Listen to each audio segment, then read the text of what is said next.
Next session എന്ന് പറയുന്നത് work as line integral എന്നാണ്. അപ്പോൾ നമ്മൾ വർക്ക് കണ്ടുപിടിക്കാനാണ് പോകുന്നത്. അപ്പോൾ ഡെഫിനിഷൻ ഉണ്ട്. ഡെഫിനിഷൻ പറയുന്നത് suppose that under the influence of a continuous force field F, a particle moves along a smooth curve C and C is oriented in the direction of motion of the particle, then the work performed by the force field on the particle is integral over C F dot dr. അതായത് work ചെയ്യണമെങ്കിൽ ഒരു force നമുക്ക് അവിടെ ഉണ്ടായിരിക്കണം. അപ്പോൾ നമ്മുടെ ഒരു particle ഒരു സ്മൂത്ത് കർവ് സിയിലൂടെ പാർട്ടിക്കിൾ മൂവ് ചെയ്യുമ്പോൾ ആ പാർട്ടിക്കിളിൻ്റെ പുറത്ത് എഫ് എന്ന് പറയുന്ന ഒരു ഫോഴ്സ് ഫീൽഡ് ആക്ട് ചെയ്താൽ അവിടെ ഉണ്ടാകുന്ന വർക്ക് കണ്ടുപിടിക്കാനുള്ള ഫോർമുലയാണ് W=∫/C(F.dr). ഇനി നമുക്ക് തന്നിരിക്കുന്ന സി എന്ന് പറയുന്ന കർവ് സ്മൂത്ത് കർവ് അല്ല എന്നുണ്ടെങ്കിൽ line integral piecewise smooth curves, അതായത് ഇപ്പോൾ ഇവിടുത്തെ ഫിഗർ നോക്കിക്കഴിഞ്ഞാൽ ഇതൊരു സ്മൂത്ത് കർവ് അല്ല. കാരണം ഷാർപ്പ് എഡ്ജസ് ഉള്ളതൊന്നും സ്മൂത്ത് കർവായിട്ട് നമ്മൾ കൺസിഡർ ചെയ്യാറില്ല. അപ്പോൾ ഇങ്ങനെ ഒരു പാത്തിലൂടെയാണ് നമ്മുടെ പാർട്ടിക്കിൾ മൂവ് ചെയ്യുന്നതെന്നുണ്ടെങ്കിൽ നമ്മൾ ഈ പാത്തിനെ സ്പ്ലിറ്റ് ചെയ്യും. സ്മൂത്ത് കർവ് പീസ് വൈസ് ആയിട്ട് നമ്മൾ സ്പ്ലിറ്റ് ചെയ്യും. അതായത് ഇത് തൊട്ട് ഇതുവരെ C1, അത് കഴിഞ്ഞ് ഇവിടം തൊട്ട് ഇവിടം വരെ C2, ദെൻ ഇവിടം തൊട്ട് ഇവിടെ വരെ C3. അപ്പം 3 ഡിഫറൻറ്റ് പാത്തായിട്ട് കൺസിഡർ ചെയ്തിട്ട് 3ലൂടെയും സെപ്പറേറ്റ് വർക്ക് ഡൺ കണ്ടുപിടിച്ചിട്ട് ആഡ് ചെയ്യും. ഇതാണ് ഈ പീസ് വൈസ് സ്മൂത്ത് കർവ്സ് കൊണ്ട് ഉദ്ദേശിക്കുന്നത്. ഇനി ഇവിടെ നോക്കിയാൽ നോക്കൂ, ഇവിടം തൊട്ട് ഇവിടം വരെ, അതായത് ഇവിടെ ഒരു ഷാർപ്പ് എഡ്ജ് വന്നിട്ടുണ്ട്. അപ്പോൾ ഇത് തൊട്ട് ഇതുവരെ C1 എന്ന് പറയുന്ന പാത്ത്, നെക്സ്റ്റ് ഇത് തൊട്ട് ഇതുവരെ C2 എന്ന് പറയുന്ന പാത്തായിട്ട് കൺസിഡർ ചെയ്യും. രണ്ടിടത്തും സെപ്പറേറ്റ് വർക്ക് കണ്ടുപിടിച്ചിട്ട് നമ്മൾ ആഡ് ചെയ്യും. സിമിലർലി ഇവിടെ അങ്ങനെയാണ്. ഇത് പീസ് വൈസ് അല്ല, കാരണം ഷാർപ്പ് എഡ്ജ് വന്നിട്ടുണ്ട്. സോ ഇവിടം തൊട്ട് ഇവിടം വരെ C1 എന്ന് പറയുന്ന കർവ്, ഇത് തൊട്ട് ഇതുവരെ C2 എന്ന് പറയുന്ന കർവ്, ഇത് തൊട്ട് ഇതുവരെ C3 ആൻഡ് ഇത് തൊട്ട് ഇതുവരെ C4. അപ്പോൾ ഇങ്ങനെയാണ് നമ്മൾ നമ്മുടെ പാത്ത് സ്മൂത്ത് അല്ല എന്നുണ്ടെങ്കിൽ വർക്ക് ഡൺ കണ്ടുപിടിക്കുന്നത്. ഓക്കെ, പ്രോബ്ലം എങ്ങനെയാണ്? Evaluate integral over C x²y/dx + x dy where C is the triangular path with the coordinates 0, 0, 1, 0 and 1, 2 in counter clockwise orientation. അപ്പോൾ ആദ്യം നമുക്ക് നമ്മുടെ പാത്ത് ഒന്ന് സ്കെച്ച് ചെയ്യാം. പാത്ത് തന്നിരിക്കുന്ന ഒരു ട്രയാങ്കുലർ പാത്താണ്. ആദ്യത്തെ പോയിന്റ് 0, 0, അത് ഒറിജിൻ ആയിരിക്കും. അടുത്തത് 1, 0, 1, 0 എന്ന് പറയുന്നത് എക്സ് ആക്സിസിൽ ഉള്ള പോയിന്റ് 1, 0 ആൻഡ് ദെൻ 1, 2, 1ഉം y ആക്സിസിൽ 2, 1, 2. അപ്പോൾ ഈ പോയിന്റ്സ് ജോയിൻ ചെയ്തിട്ടുള്ള ഒരു ട്രയാങ്കുലർ പാത്തിലൂടെയാണ് നമ്മുടെ പാർട്ടിക്കിൾ മൂവ് ചെയ്യുന്നത്. കൗണ്ടർ ക്ലോക്ക് വൈസ് ഡയറക്ഷൻ എന്ന് പറയുമ്പോൾ ഇങ്ങനെ ആയിരിക്കും ഡയറക്ഷൻ. അപ്പോൾ ഇത് കാണുമ്പോൾ തന്നെ നമുക്കറിയാം ഇതിന് ഷാർപ്പ് എഡ്ജസ് ഉള്ളതുകൊണ്ട് ഇത് C1 എന്ന് പറയുന്ന കർവ് സ്മൂത്ത് കർവ്, ഇത് C2 എന്ന് പറയുന്ന സ്മൂത്ത് കർവ്, ഇത് C3 എന്ന് പറയുന്ന സ്മൂത്ത് കർവ് ആൻഡ് OAB. അപ്പോൾ നമുക്ക് ഇൻ്റഗ്രൽ ഓവർ C കണ്ടുപിടിക്കാൻ എന്ത് ചെയ്യണം? ഇൻ്റഗ്രൽ ഓവർ C1 വേണം, പ്ലസ് ഇൻ്റഗ്രൽ ഓവർ C2 വേണം, പ്ലസ് ഇൻ്റഗ്രൽ ഓവർ C3 വേണം. അപ്പോൾ ഇനി നമുക്ക് ചെയ്യേണ്ടതെന്ന് വെച്ചാൽ ഓരോ സികളുടെയും കറസ്പോണ്ടിങ് വെക്ടർ ഇക്വേഷൻ നമുക്ക് കണ്ടുപിടിക്കണം. അപ്പോൾ വെക്ടർ ഇക്വേഷൻ കണ്ടുപിടിക്കാനുള്ള ജനറൽ ഫോർമുല എന്ന് പറയുന്നത് R(t) = 1 - t × R0 plus T × R1 ആണ്. ഇങ്ങനെ ഈ ഇക്വേഷൻ എടുത്തു കഴിഞ്ഞാൽ ടിയുടെ വേരിയേഷൻ 0 < t < 1 ആയിരിക്കും. ഓക്കെ, അപ്പോൾ ഇനി നമ്മൾ ആദ്യം OA എന്ന് പറയുന്നത് എലോങ് OAയുടെ വെക്ടർ ഇക്വേഷൻ കണ്ടുപിടിക്കുക. R(t) = 1 - t × OA സ്റ്റാർട്ട് ചെയ്യുന്നത് 0, 0യിലാണ്. അപ്പോൾ 0, 0 പ്ലസ് T × R1 എന്ന് പറയുന്നത് 1, 0. അപ്പോൾ ആദ്യത്തെ ടേം അങ്ങ് 0 ആയിപ്പോൾ, പിന്നെ ഉള്ളത് T. So it is T, അതായത് TI മാത്രമേ ഉള്ളൂ. I കമ്പോണൻറ്റ് മാത്രമേ ഇവിടെ ഉള്ളൂ, അല്ലെങ്കിൽ വെക്ടറിനകത്ത് ഇട്ടാലും മതി T മാത്രം. ഇനി അടുത്തത് എലോങ് OAI, അടുത്ത് AB, എലോങ് ABയിലൂടെ നോക്കുക. അപ്പോൾ R(t) = 1 - t × ABയുടെ സ്റ്റാർട്ടിംഗ് പോയിന്റ് എന്ന് പറയുന്നത് 1, 0 ആണ്. ABയുടെ സ്റ്റാർട്ടിംഗ് പോയിന്റ് 1, 0 പ്ലസ് T × Bയുടെ ഫൈനൽ പോയിന്റ് എന്ന് പറയുന്നത് 1, 2. സോ ഇത് നമ്മൾ ചെയ്യുമ്പോൾ 1 - t × 1 t വരും, പ്ലസ് T, ഇതിൻ്റെ പ്ലസ് T. അടുത്ത രണ്ടാമത്തത് 0 പ്ലസ് T × 2, 2t എന്ന് വരും. അപ്പോൾ ഇവിടുന്ന് -t പ്ലസ് T ക്യാൻസൽ ചെയ്ത് പോയിട്ട് 1, 2t. അതാണ് ABയുടെ വെക്ടർ ഇക്വേഷൻ, അതായത് 1i + 2tj. അടുത്ത് നമുക്ക് വേണ്ടത് BO, എലോങ് BO.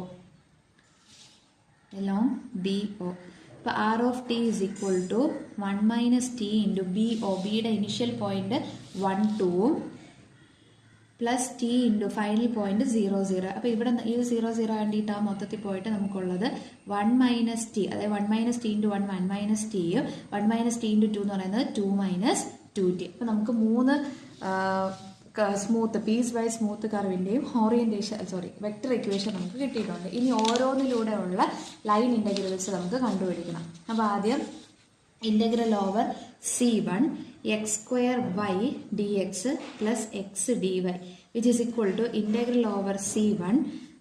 ഇനി നമ്മുടെ ഇവിടുത്തെ അതായത് C1ൻ്റെ എക്സ് കമ്പോണൻ്റ് എന്ന് പറയുന്നത് ടിയും വൈ കമ്പോണൻ്റ് ഇല്ല, അപ്പോൾ നമുക്ക് അതിന് 0 എന്നിടാം.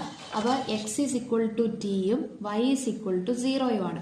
അപ്പോൾ ഡി എക്സ് എന്ന് പറയുന്നത് ഡി ടി കിട്ടും, ഡി വൈ എന്ന് പറയുന്നത് എന്തായിപ്പോവും 0 ആയിപ്പോവും. അപ്പോൾ ഇൻ്റഗ്രൽ അലോങ് C1 x² പകരം t² ഇൻറ്റു വൈക്ക് പകരം 0 ഡി എക്സിന് പകരം ഡി ടി പ്ലസ് എക്സിന് പകരം ടി ഇൻറ്റു ഡി വൈ 0. അതായത് നമുക്കിവിടെ ഇൻ്റഗ്രേറ്റ് ചെയ്യാൻ ഒന്നുമില്ല, ഈ ഇൻ്റഗ്രൽ വാല്യൂ മൊത്തത്തിൽ അങ്ങ് 0 ആയി പോകും.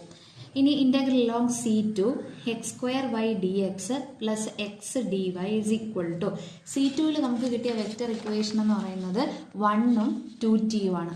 അപ്പം എക്സ് കമ്പോണൻ്റ് എന്ന് പറയുന്നത് 1ഉം വൈ കമ്പോണൻ്റ് എന്ന് പറയുന്നത് 2t. അപ്പം ഡി എക്സ് എന്ന് പറയുന്നത് 0, കോൺസ്റ്റൻ്റ് ഡെറിവേറ്റീവ് 0 ആയിപ്പോൾ ഡി വൈ എന്ന് പറയുന്നത് 2 ഇൻറ്റു ടീൻ്റെ ഡെറിവേറ്റീവ് 1 ആണ്, പിന്നെ ഉള്ളത് d t which is equal to 2dt എന്ന് കിട്ടും.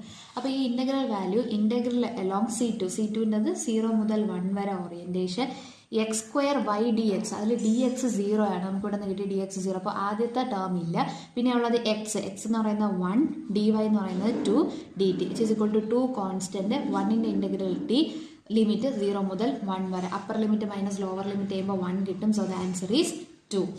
ഇനി നമുക്ക് integral along C3 x² y dx plus x d y is equal to നമുക്ക് C3യുടെ വെക്റ്റർ ഇക്വേഷൻ കിട്ടിയത് 1 മൈനസ് ടിയും 2 മൈനസ് 2t. അപ്പോൾ എക്സ് കമ്പോണൻ്റ് എന്ന് പറയുന്നത് 1 മൈനസ് ടിയും വൈ കമ്പോണൻ്റ് എന്ന് പറയുന്നത് 2 minus 2t. So D X എന്ന് പറയുന്നത് 1ൻ്റെ ഡെറിവേറ്റീവ് 0 ആണ്, മൈനസ് ടിയുടെ derivative 1 dt and d y is equal to 2ൻ്റെ ഡെറിവേറ്റീവ് 0 ആണ്, മൈനസ് 2 dt എന്ന് കിട്ടും. സോ ഇൻ്റഗ്രൽ 0 to 1 x² പകരം 1 minus t the whole square, വൈന് പകരം 2 മൈനസ് 2t, ഡി എക്സിന് പകരം മൈനസ് ഡി ടി പ്ലസ് എക്സിന് പകരം 1 മൈനസ് ടി ഇൻറ്റു ഡി വൈക്ക് പകരം മൈനസ് 2 ഡി ടി എന്ന് വരും. Which is equal to integral over 0 to 1, ഇവിടെ നിന്ന് 2 ഇങ്ങ് പുറത്തെടുക്കുക. അപ്പോൾ 2 into 1 minus t the whole square into 1 minus t, ഇവിടെ ഒരു മൈനസ് ഉണ്ട്, അതിനെ ഫ്രണ്ട് കൊടുക്കുക, d t minus 2 into 1 minus t d t which is equal to minus 2 രണ്ടിടത്തും കോമൺ ആയതുകൊണ്ട് അതിങ്ങ് പുറത്തെടുക്കുക. ഇൻ്റഗ്രൽ 0 to 1 മൈനസ് 2 കോമൺ ആയിട്ട് പുറത്തെടുക്കുക. ഇൻ്റഗ്രൽ 0 to 1 മൈനസ് ടി മൊത്തത്തിൽ ഇവിടെ 3 എണ്ണം ഉണ്ട്, അപ്പോൾ 1 minus t the whole cube plus 1 minus t into d t ഒന്നിച്ചെഴുതി നമുക്ക് d t which is equal to, ഇനി നമുക്ക് ഇൻ്റഗ്രേറ്റ് ചെയ്യാം, മൈനസ് 2 കോൺസ്റ്റൻറ്റ് എക്സ് ക്യൂബിൻ്റെ ഇൻ്റഗ്രൽ എന്ന് പറയുന്നത് 1 minus t the whole raise to 4/4 വരും. അപ്പോൾ നമുക്ക് 1 മൈനസ് ടീൻ്റെ ഡെറിവേറ്റീവ് എടുക്കുമ്പോൾ മൈനസ് 1 വരും, അതുകൊണ്ട് ഡിവൈഡ് ചെയ്യുക. പ്ലസ് ഇവിടെ വരുമ്പോൾ 1 minus t the whole square by minus 2, അതായത് മൈനസ് 2 വരാൻ കാര്യം നമ്മൾ ഇയാളുടെ ഡെറിവേറ്റീവ് കൊണ്ട് ഡിവൈഡ് ചെയ്യണം, ലിമിറ്റ് 0 മുതൽ 1 വരെ. Which is equal to minus 2 into upper limit കൊടുക്കുമ്പോൾ 1 കൊടുക്കുമ്പോൾ 1 മൈനസ് 1 0 ആയിപ്പോൾ, ലോവർ ലിമിറ്റ് കൊടുക്കുമ്പോൾ അപ്പർ ലിമിറ്റ് ഇവിടെ കൊടുക്കുമ്പോൾ ഇത് 0, ഇവിടെ ഇതും 1 മൈനസ് 1 0, ഇനി ലോവർ ലിമിറ്റ് കൊടുക്കുമ്പോൾ 0 ആണ്. അപ്പോൾ 1/-4 പ്ലസ് 1/-2 എന്ന് കിട്ടും. മൈനസ് ഇങ്ങ് കോമൺ എടുത്ത് കഴിയുമ്പോൾ പുറത്ത് മൈനസ് ഇറക്കി കഴിയുമ്പോൾ ആ മൈനസ് ഈ മൈനസും കൂടെ പ്ലസ് ആവും. പിന്നെ ഉള്ളത് 1/4 പ്ലസ് 1/2 ആണ്. 1/4 പ്ലസ് 1/2 എന്ന് പറയുന്നത് 3/2. ഓക്കെ, അപ്പോൾ നമുക്കിതിനകത്ത് 1/4 പ്ലസ് 1/2 ചെയ്യുമ്പോൾ 3/4 എന്ന് കിട്ടും. 2ഉം 4ഉം കൂടെ ക്യാൻസൽ ചെയ്തിട്ട് 3/2 വിച്ച് ഈസ് ഈക്വൽ ടു 3/2 എന്ന് ആൻസർ കിട്ടും. ദെൻ ഇവിടെ ചെറിയൊരു കറക്ഷൻ ഉണ്ട്, അതായത് -2 ഇൻറ്റു നമ്മൾ അപ്പർ ലിമിറ്റാണ് 1 കൊടുക്കുന്നത്, അപ്പർ ലിമിറ്റ് 1 കൊടുക്കുമ്പോഴത്തേക്ക് ഇത് 0 ആവും. മൈനസ് ലോവർ ലിമിറ്റ് കൊടുക്കുമ്പോഴാണ് നമുക്ക് 1/-4 പ്ലസ് 1/-2 എന്ന് കിട്ടുക. അപ്പോൾ ഒരു നെഗറ്റീവ് ഇവിടെ മിസ്സായിട്ടുണ്ട്. അതായത് വേറെ ഒന്നുമില്ല, ഈ മൈനസും കൂടെ പുറത്തിറങ്ങുമ്പോൾ ഈ മൈനസും കൂടെ പ്ലസ് ആവും. എഗെയിൻ ഇവിടെ പുറത്തൊരു മൈനസ് ഉണ്ട്, അപ്പോൾ അത് ആൻസറിൽ ക്യാരി ചെയ്യും, -3/2 എന്ന് ആൻസർ കിട്ടും. മിസ്റ്റേക്ക് പറ്റിയത് നമ്മൾ അപ്പർ ലിമിറ്റ് കൊടുക്കുമ്പോഴത്തേക്ക് 0 ആവും. അത് കഴിഞ്ഞിട്ട് മൈനസ് കഴിഞ്ഞാണ് ഒരു ലോവർ ലിമിറ്റ് വരുന്നത്, അപ്പോൾ ഈ നെഗറ്റീവ് ഇവിടെ തന്നെ നിൽക്കും, അകത്തുള്ള മൈനസും കൂടെയാണ് പ്ലസ് ആകുന്നത്. So the answer is -3/2. കഴിഞ്ഞിട്ടില്ല, നമുക്ക് വേണ്ടത് integral over C x square y d x plus x d y ആയിരുന്നു. അതിനെയാണ് നമ്മൾ integral over C1 plus integral over C2 plus integral over C3 എന്ന് എഴുതിയത്. അതിൽ C1ന്റെ ഇന്റഗ്രൽ വാല്യൂ നമുക്ക് 0 ആണെന്ന് കിട്ടി, C1ന്റെ ഇന്റഗ്രൽ വാല്യൂ 0 ആണെന്ന് കിട്ടി, C2ന്റെ ഇന്റഗ്രൽ വാല്യൂ നമുക്ക് 2 ആണെന്ന് കിട്ടി, ആൻഡ് C3യുടെ ഇന്റഗ്രൽ വാല്യൂ നമുക്ക് -3/2 എന്ന് കിട്ടി. സോ ഇതെല്ലാം കൂടെ ആഡ് ചെയ്യുമ്പോഴത്തേക്ക് 2 × 2 4, 4 - 3 1, 1/2 എന്ന് ആൻസർ കിട്ടും.